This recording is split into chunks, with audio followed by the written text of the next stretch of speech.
the intolerance of tolerance. And it's important to understand that the notion of tolerance then within this framework has itself a certain intellectual heritage that has been transmuted by postmodernism.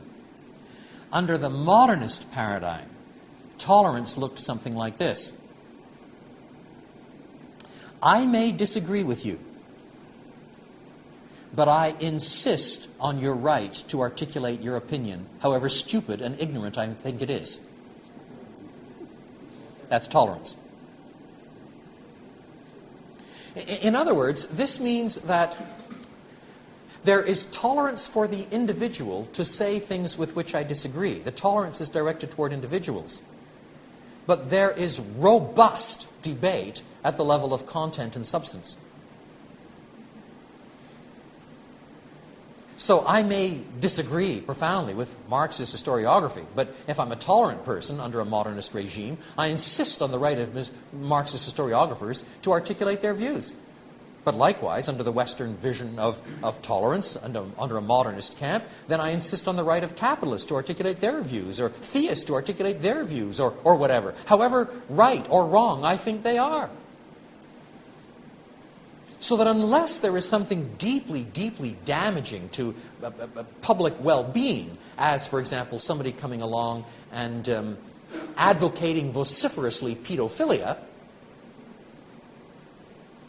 then the notion of tolerance allows you to defend almost anybody teaching almost anything.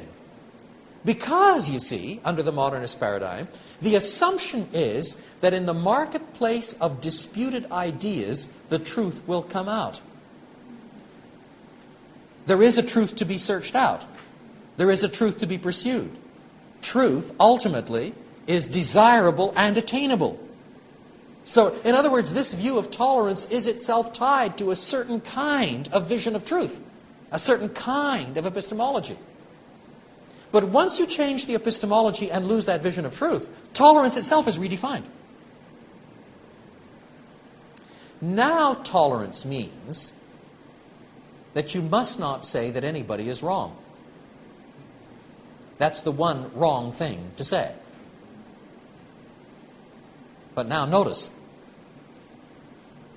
under this view of tolerance, you are tolerant not of individuals. You are tolerant of all positions. The tolerance is now directed toward all views that are articulated, because you are not in a position to say that any view is wrong. The one thing that is not tolerated is the view that this view of tolerance is wrong. And thus you have the intolerance of tolerance. Worse, if somebody comes along and says this view of tolerance is wrong, under this view of tolerance, that person is not tolerant, and therefore should not be tolerated. That person is a bigot.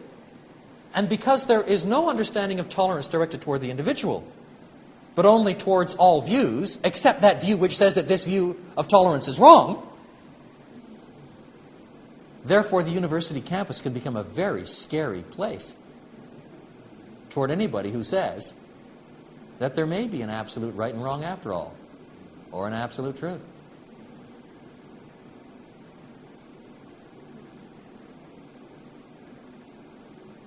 I would argue that this new view of tolerance is, in fact, logically incoherent.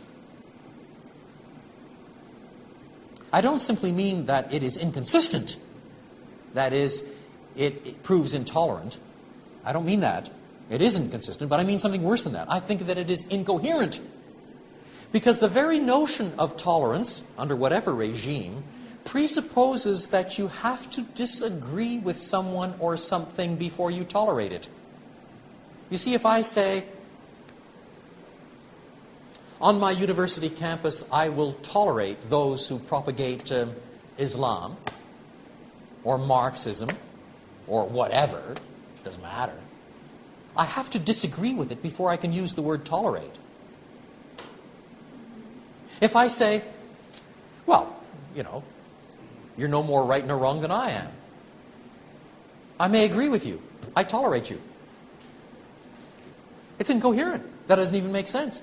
To be able to tolerate something, you've got to disagree with it in the first place.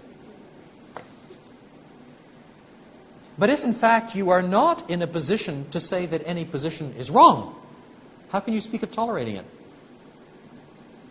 Thus, I would argue that the new definition of tolerance is not only inconsistent, it's incoherent, and proves, in fact, to be less tolerant than the brand of tolerance that was around under modernism. Because at the very point where it comes up with that which disagrees with it the most, it has to dismiss all opponents as intolerant and bigoted, and therefore becomes, in fact, totalitarian.